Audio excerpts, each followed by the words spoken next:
بسم الله الرحمن الرحيم. Les premiers pas donc dans la droiture. بسم الله الرحمن الرحيم فاستمسك بالذي أوحي إليك إنك على صراط مستقيم وإنه لذكر لك ولقومك وسوف تسألون. On a des fois des jeunes qui avant étaient hyper intelligents. Pour taquiner un peu, il n'y avait peut-être pas plus trafiquant que lui. Tout ce que quand tu voulais l'arnaquer ou quoi que ce soit, le gars il est toujours bien aux aguets. La fille, la même chose. Il rentre dans la pratique, tu as l'impression que tu as devant toi, je sais pas, comme un genre de, vous savez, quelque chose que tu peux malayer là.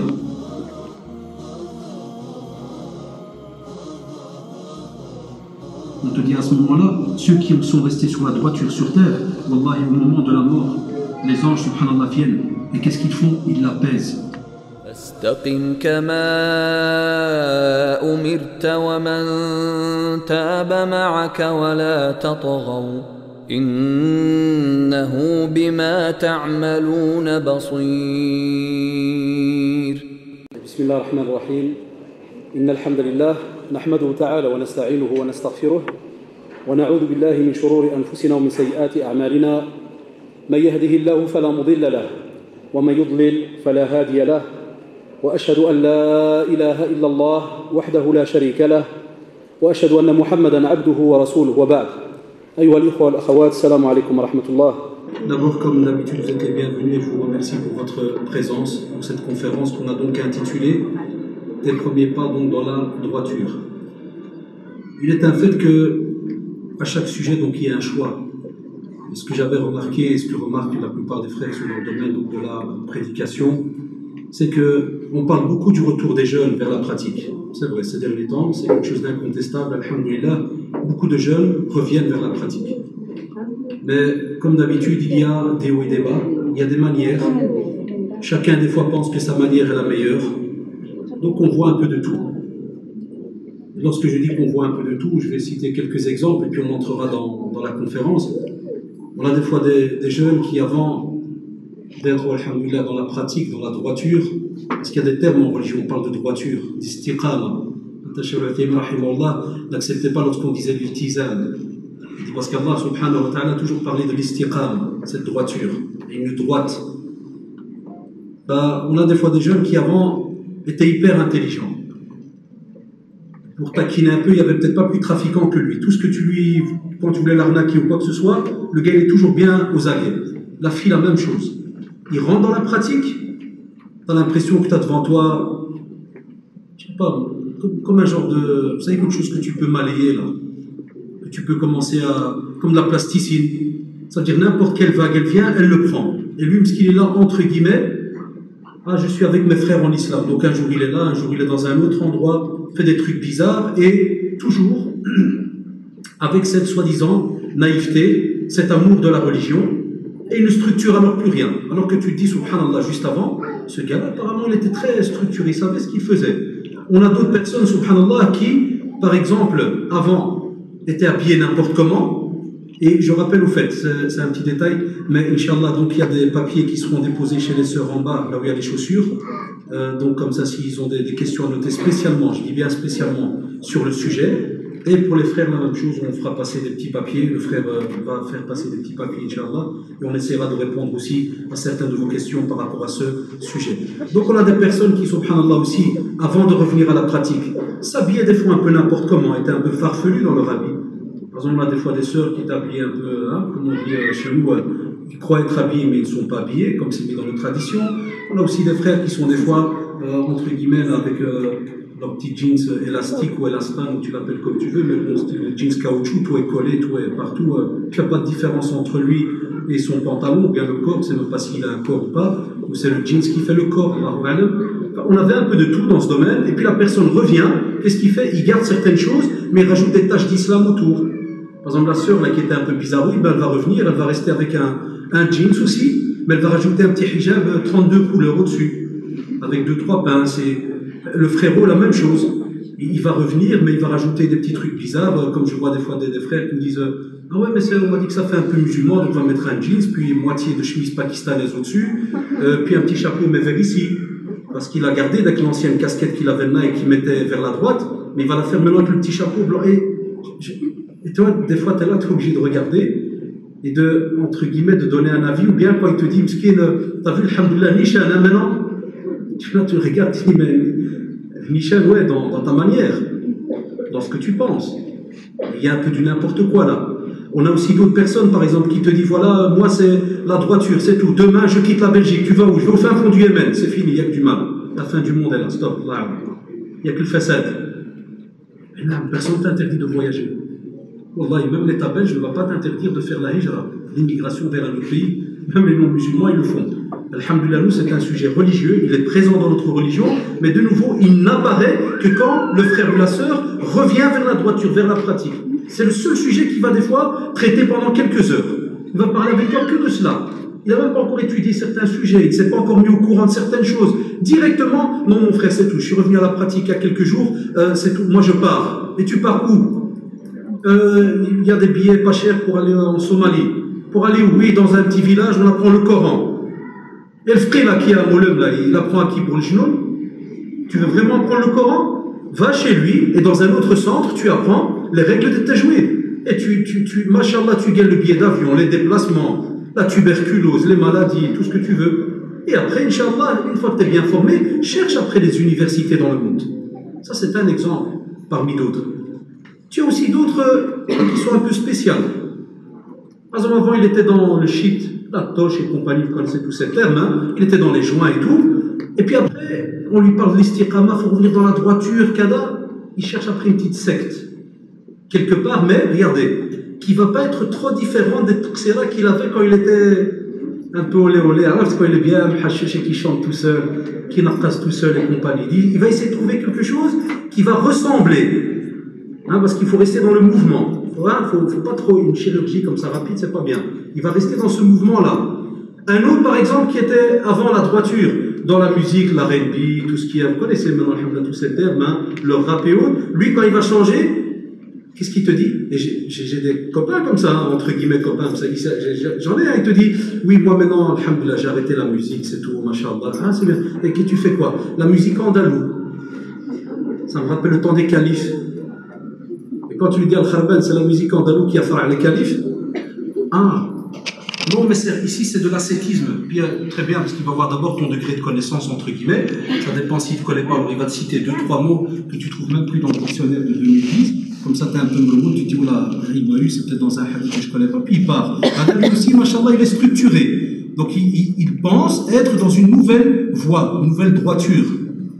Alors on vous dit, il reste encore les autres petits fous. C'est le gars qui, avant, il est avec une fille, ou bien la fille est avec un garçon. Ils reviennent dans la droiture, mais ce qui est drôle, ils restent tous les deux ensemble. Ah, tu te dis, ça fait son mari. Et quand tu vas chez lui, tu lui dis, cher frère, je suis content là, je te vois maintenant à la mosquée tous les jours, là tu viens en conférence, tu apprends, et tu t'es marié quand en fait? Non, c'est toujours ma copine, mais maintenant, alhamdoulilah, on parle d'Allah, hein. Moi je ne la touche pas, hein. On parle d'Allah. Oh, on parle d'Allah, et hier soir, par exemple, jusqu'à 1h du matin, on a parlé du calife Abou Bakr, on a vu sa vie, et comment il est tout content, il est sincère. Ça peut faire drôle, hein, ce que je raconte là, mais il est sincère. J'ai changé de vie, alhamdoulilah. Non, je ne la touche plus. Non. L'istiqama, la droiture, comme on va le voir, ce n'est pas comme ça changer une simple situation que l'on a par une situation qu'on a cru croire que c'est la bonne situation qu'il faut prendre. Et des fois, souvent même, d'après nos passions, nos envies et autres. Mais d'autres, ils sont aussi des fois dans la droiture, et tu crois qu'ils sont à l'aise dans la droiture, mais tu l'attrapes qu'il n'y a pas de droiture quand ça? Lors d'un match de foot. Et nous, je parle des Maghrébins, je ne connais pas les autres races. Je ne parlerai jamais d'une race que je ne connais pas. Tu vois, par exemple, les jeunes Marocains, même un frère, peut être, machallah, qamis, brave, tout ce que tu veux, tranquille, toute la semaine, tu vois, salam alaikum, akhi, kada, un match de mini-foot, et tu vois l'istiqama où est-ce qu'elle est. Un goal raté, une faute où il ne fallait pas, C'était la sortie pour lui, tu ne lui as pas donné. Tous les noms y passent. Quand tu dis Akhi taqillah, alash taqillah. Vas-y, comme ce qu'on là, je n'ai pas choisi autre chose. Il n'y a pas de problème. Ça aussi, c'est des réalités. Et si je parle de ce sujet, et si on me l'a proposé aussi, et Jazallah le frère Castille, Jazallah Mustafa, en discutant avec, c'est parce que ce dernier temps, on aime bien faire des petits rappels. On revient, oui, mais comment tu fonctionnes avec les autres aussi? Eh bien, tous ces petits détails-là, on va les voir donc ensemble, et tout cela aussi, parce qu'on a certains, des fois, non-musulmans. Ça, c'est important, les frères et les sœurs. Les non-musulmans, ils regardent notre pratique. Les non-musulmans jugent des fois notre pratique, ce qui est tout à fait normal. Ils sont en droit, il n'y a pas de problème. Mais là où ça t'embête, c'est les exemples que j'ai donnés là, du gars qui se passe des soirées, là, qui ressemblent un peu à des soirées shit et compagnie, là, qui fument mais d'une autre manière. Quand il a affaire à des non-musulmans, des fois, qu'est-ce qu'ils se disent alors? Le gars qui prie de la manière où il faut prier, ou passe sa soirée dans la manière où il faut la passer, comme il faut la passer, c'est qui le fou à la fin? C'est toi. Et l'autre, il est le soi-disant open, le light. Et toi, tu es soi-disant le renfermé, le dur. Et ça, ces derniers temps, ça commence un peu, entre guillemets, à être embêtant parce que c'est ce qui revient. On est nous-mêmes, donc ces frères et sœurs, des fois, ils ne le remarquent pas, ils leur donnent des excuses. Alors certains, par exemple, quand je vois et je ne veux pas citer de nom, je vois par exemple des rappeurs dans des émissions qui passent. Oui, mashallah, le frère, il a changé et tout. Maintenant, il est dans le rap islamique, le islam rap.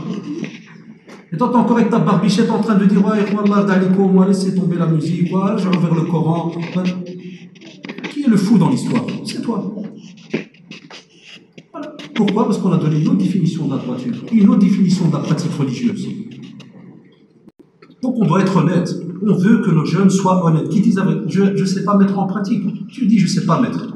Tu veux devenir un rappeur mais à l'islam, t'as qu'à dire oui voilà, je rappe, je suis musulman, mais écoutez attention, hein, c'est pas l'image de l'islam. Hein. L'islam c'est autre chose, mais voilà, j'ai peut-être encore ces petits détails-là. Et c'est pour ça alors qu'à ce moment-là, des jeunes nous appellent souvent, les temps énervés. Ouais, mais dans telle émission, regardez ce qui se dit, et c'est le jugement qui passe. Donc quoi, les autres sont des fous, et regardez les gens qui vivent bien, qui sont ouverts, et tout ce que vous voulez. Je peux même aller plus loin, c'est ceux qui sont intégrés. Tandis que nous, on est les désintégrés, où il n'y a plus rien à faire, c'est fini, irrécupérable. Non, hachalillah. C'est une religion, elle est structurée. Il y a des choses qu'on doit faire, des choses qu'on ne peut pas faire. Il y a des choses où on peut aller par étapes. Il y a des choses où, moi je pourrais, toi tu ne pourras pas le faire. Même au temps du prophète, sallallahu alayhi wa sallam. Le prophète, sallallahu alayhi wa sallam, spécialement les 10 derniers jours, il priait, et même en dehors. Mais regardez le cas, il priait jusqu'à ce que, comme on le voit dans les traditions authentiques, le sang sorte de ses pieds, de ses talons. La plante des pieds, il y a du sang. Des heures et des heures de prière. Est-ce que le prophète, sallallahu alayhi wa sallam, l'a rendu obligatoire pour un d'entre nous? Non. Donc il y a des choses où, alhamdulillah, on sait que l'on va dans nos limites. Cher que je cite souvent, le Uthaymin rahimahullah, souvent dans des questions que les gens lui posent, quand des fois il sent que la personne qui lui pose la question, c'est peut-être un peu difficile pour lui de mettre en pratique ce qu'il va lui dire, il lui dit Taqullah mastata'tum. Il dit Allah subhanahu wa ta'ala d'après vos limites. Et ça n'a jamais voulu dire fais à l'aise, c'est rien, Allah subhanahu wa ta'ala il pardonne. Non, c'est de dire vas-y, sois honnête. Allah subhanahu wa ta'ala te regarde, avance jusqu'à tes limites. Pas le regard des autres ni quoi que ce soit. Jusqu'à ce que tu lèves les mains, tu dis Allah, je suis dans ma limite. Et on sait que Allah subhanahu wa ta'ala a imposé à l'homme et à la femme des règles durant sa vie.